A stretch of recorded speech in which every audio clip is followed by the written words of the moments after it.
Alors nous allons commencer cette démonstration avec les classes abstraites. Donc je décide de faire une classe qui s'appelle classe 1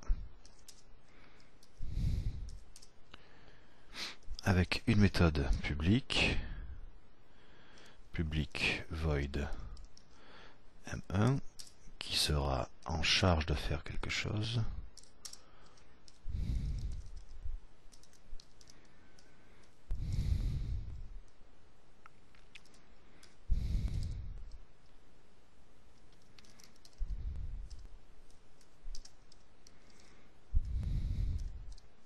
Voilà, donc ça c'est une classe traditionnelle, donc je vais pouvoir l'instancier avec l'opérateur new. Également appeler la méthode m1 puisqu'elle est publique. Je vais essayer de compiler, d'exécuter.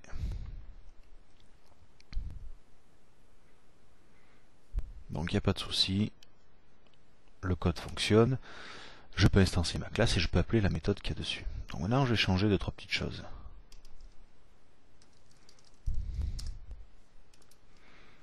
Je relance la compilation à l'aide de la touche F6 et je vois que j'ai un message d'erreur qui apparaît. Cannot create an instance of the abstract class or interface A. Il est en train de me dire que je ne peux pas instancier ma classe puisque c'est une classe abstraite. Effectivement, l'utilisation de l'opérateur new sur cette classe n'est pas possible.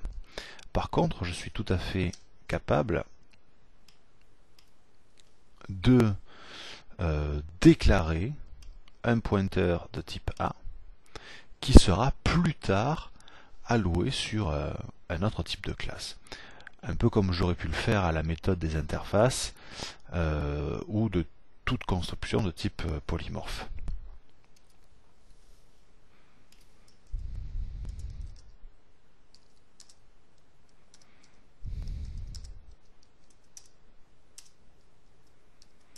Si je rajoute une classe B qui hérite de la classe A, ce que je peux faire désormais, c'est ce genre de choses.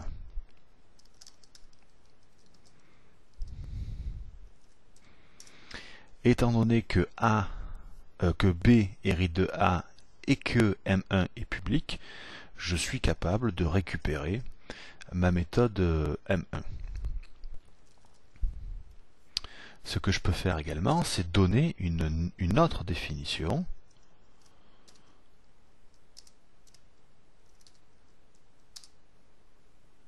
de M1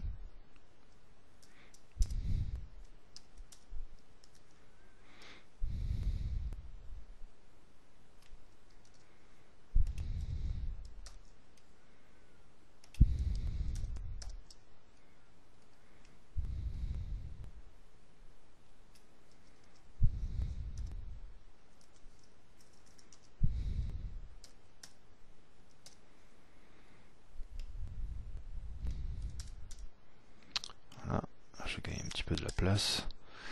Donc, il me dit bien que cette méthode M1 est la méthode issue de la classe B sous le nom d'appel M1. Donc on va compiler. Donc je suis censé avoir à l'écran une instruction de type classe B. Ça a marché, tout est OK. Après, j'aurais pu rendre un petit peu plus sophistiqué mon code et dire que lors de la compilation, l'objet B est un objet de type A, tandis que lors de l'exécution, l'objet B sera de type B, B majuscule. Je recompile, F6, F5 pour lancer l'exécution, tandis que là, je m'aperçois que je m'attendais en fait à ce qu'il y ait une inscription de type classe B qui apparaisse à l'écran, et là il me dit bah non, c'est un objet de type A et donc il a le comportement de M1A. Alors, vous l'aurez compris, on a un effet de masquage qui s'est fait entre la classe A et la classe B. Ici, partie qui est réservée lors de la compilation, ici partie qui est réservée lors de l'exécution, et lorsqu'il a fait la liaison entre M1 et l'objet B, il s'est contenté de regarder la partie qu'il y avait lors de la compilation, oui tout à fait. Et lors de la compilation, le pointeur qui s'appelle petit b est un objet de type A majuscule.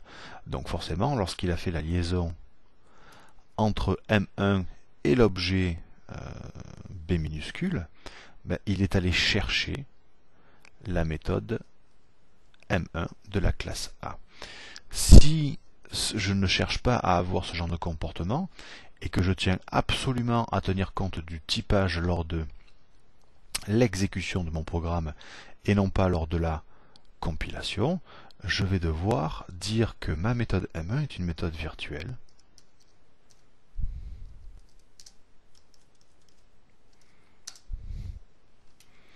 et que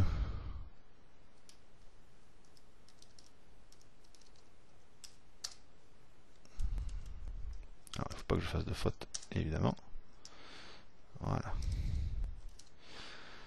Je vais dire que la méthode M1 de la classe A est virtuelle et que M1 de la classe B va venir écrire par-dessus la méthode M1 de la classe A en cas d'appel et de construction de type polymorphe.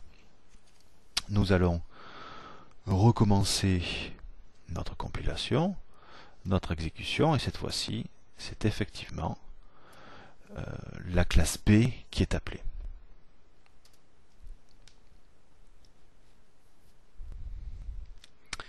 Alors, un autre concept, donc les classes qu'on ne peut pas dériver, les classes sciled.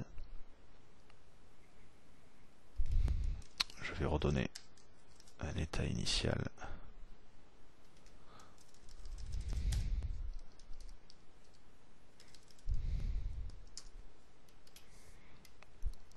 Alors ici, j'ai déclaré ma classe non dérivable. J'ai laissé toutefois cette instruction-là. Je vais essayer de compiler avec la touche F6. Et là, il me dit, tu ne peux pas dériver d'une classe qui n'est pas héritable, à savoir la classe de type A. Donc pour empêcher l'héritage d'une classe, on la déclare sciled. Par contre, comme on l'a dit pendant la séquence PowerPoint, je ne peux pas faire ce genre de choses non plus.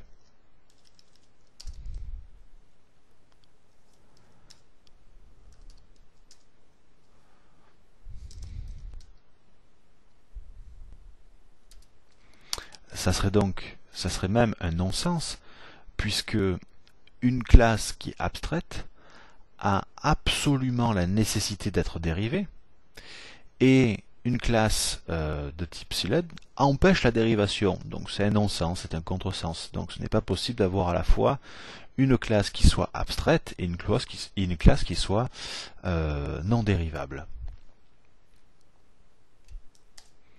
Si je rectifie tout ça, donc j'ai supprimé l'héritage, j'ai dit que ma classe, on ne pouvait pas la dériver, F6, et là je n'ai plus de message d'erreur. La dernière chose à vous montrer, donc, ce sont les classes partielles. Je vais rajouter 2 fichiers physiques.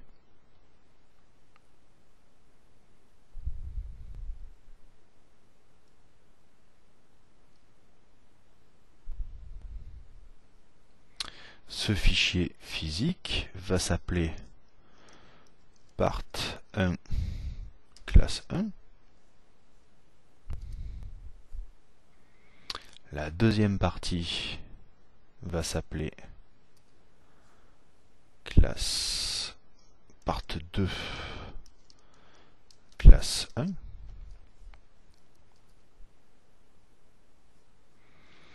Je vais commencer à écrire une classe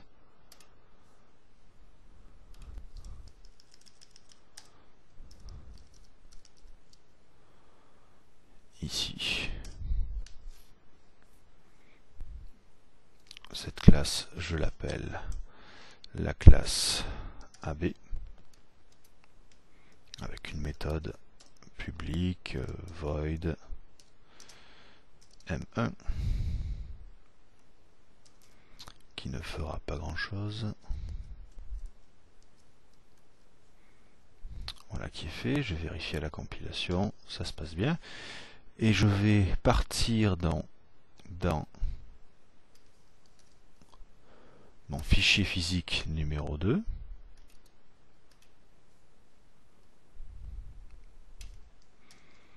Toujours la même classe, ma classe AB, avec une méthode cette fois-ci public void M2. Je compile.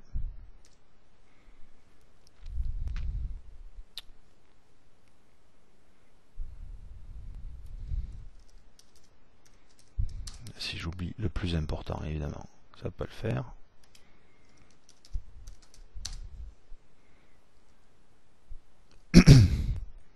Je retourne dans mon programme, je vais déclarer un objet de type AB.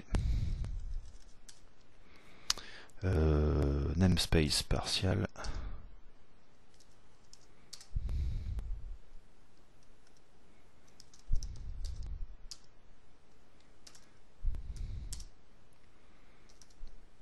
Et si j'essaie d'appeler mes méthodes, je retrouve bien la méthode M1 qui est dans le fichier 1, la méthode M2 qui est dans le fichier 2, et tout ça, au final, constitue la même unité logique, à savoir la classe AB, qui est répartie, par contre, pour des soucis d'ergonomie, de lisibilité, dans deux fichiers physiques, part 1 C1, part 2 C1.